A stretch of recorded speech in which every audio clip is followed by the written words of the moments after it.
பொன்முடி அவதூறு பேசிட்டு அடுத்து தஞ்சாவூர்ல ஒரு எம்பி வந்து ஒரு புத்தகத்தை வந்து 10 மாசம் வந்து குழந்தைகளுக்காக நம்ம காத்திட்டு வேணும் அப்படின்னு. திராவிட முன்னேற்ற கழகத்தோட பேச்சாளர்கள் ஒரு விதமாக பேசிகிட்டு இருந்தாங்க. இப்போது அந்த கட்சியினுடைய தேர்ந்தெடுக்கப்பட்ட மக்கள் பிரதிநிதிகளே கூட ஒரு கேவலமான முறையிலே அருவருக்கத்தக்க வகையில் பேசி கொண்டிருப்பதை பார்க்குறோம். இன்று பல்வேறு அமைப்புகள், குறிப்பாக பெண்கள் அமைப்புகள், அவர்களெல்லாம் இதற்காக கடுமையான கண்டனத்தை தெரிவிக்கிறார்கள்.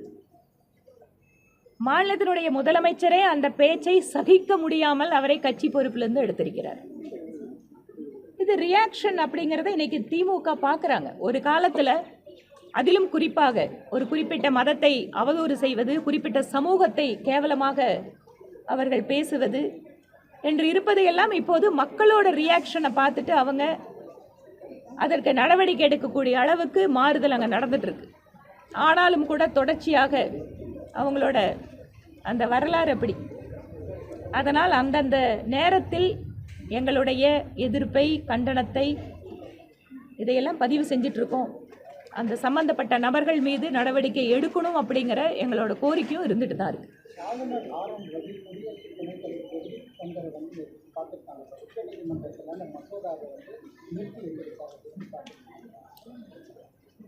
உச்சநீதிமன்றத்தை அணுகுவதற்கு மாநில அரசுக்கு உரிமை இருக்கிறது போலவே மாநிலத்தினுடைய ஆளுநருக்கு இருக்கு.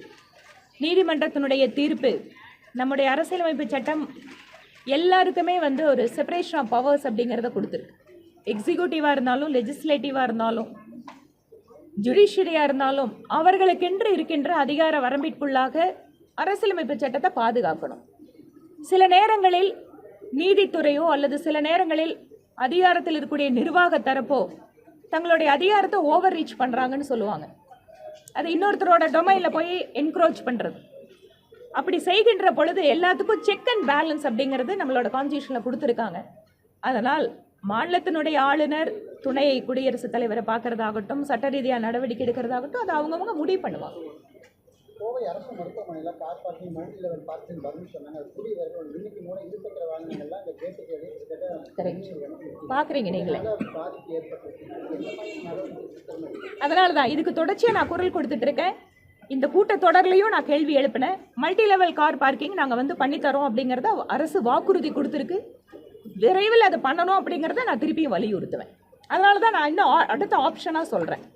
பழைய பில்டிங்ஸ் எல்லாத்தையுமே எடுத்துட்டு நம்ம கீழே முழுக்க வாகனம் நிறுத்துகிற மாதிரி, மேலே வந்து சிகிச்சை அளிக்கிற வார்டுகளை உருவாக்குற மாதிரி புது பில்டிங்கை உருவாக்கி தர முடியும். மாநில அரசுகிட்டும் அதை பேசுகிறேன். ஒருவேளை மத்திய அரசுக்கு அதுக்கு ஏதாவது வாய்ப்புகள் இருந்தால் கூட அதையும் நான் பண்ணித்தரதுக்கு தயாராக இருக்கேன்னு சொல்லியிருக்கேன். மக்கள் நீதி மய்யம் கட்சியின் தலைவர் சொல்லியிருக்காரு, இது மொழிபோருக்கான நேரம் வந்து இருக்குது அப்படின்னு.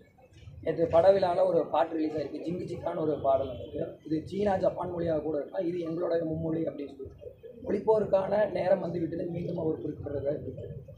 அவர் ஒரு வேளை சினிமாவில் பேசுகிற வசனம் மாதிரி எதாவது நினச்சி பேசியிருப்பார். இப்போ மொழிப்போருக்கு என்ன எங்கள் அவசியம் வந்தது?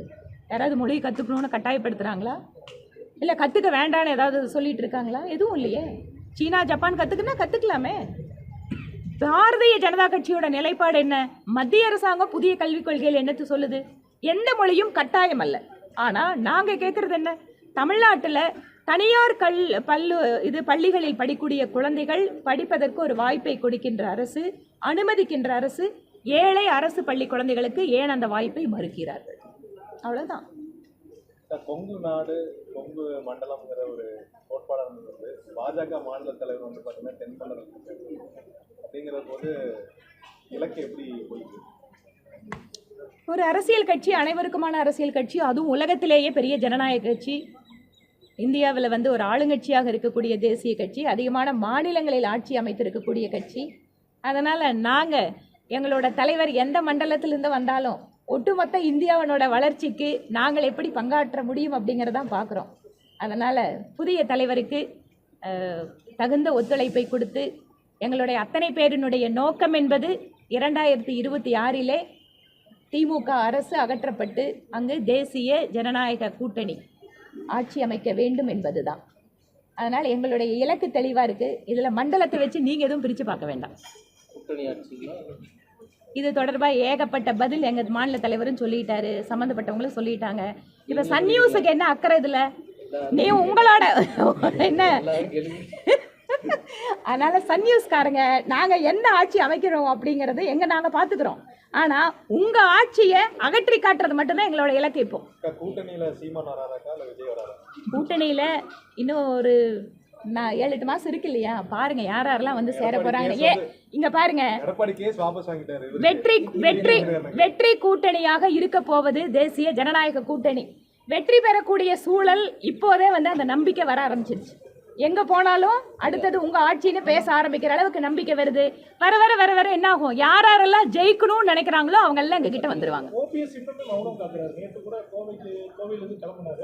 இன்னும் அந்த கூட்டணி அவர் தேவைப்படும் போது சொல்லுவாருங்க. ஒருவேளை வென்றால் மாலை, இல்லைன்னா தோல்வி என்றால் வந்து பாடைன்னு சொல்லி நாம் தமிழர் அவரு நாம் தமிழர்காரங்க. அவங்க வந்து சினிமா டைரக்டரு, தலைவர், வசனம் எல்லாம் நல்லா சொல்றவரு. நாங்களுமே அந்த வசனத்தெல்லாம் நல்லா ரசிப்போம், பார்ப்போம்.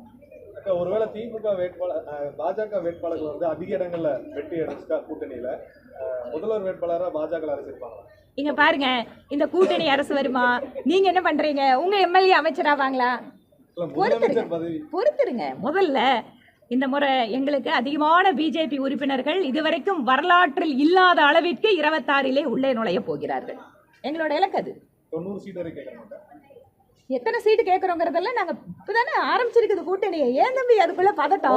பலத்தை அதிகப்படுத்த கூடுதல் இடங்கள் கட்டாயமா 10க்கு 10 போன தடவை ஜெயிச்ச மாதிரியே இந்த தடவை கோவை மாவட்டம் 10க்கு 10 தேசிய ஜனநாயக கூட்டணி. பாஜகவுக்கு கூடுதல் இடங்கள் கேட்கப்படுமா? அதெல்லாம் கட்சி முடிவெடு. அதை நான் உட்காந்து சொல்ல முடியாதுல்ல. எத்தனை சீட்டு வேணும், எந்த சீட்டு வேணுங்கிறது எங்க சொல்லணுமோ அங்க சொல்லுவோம். நன்றிப்பா.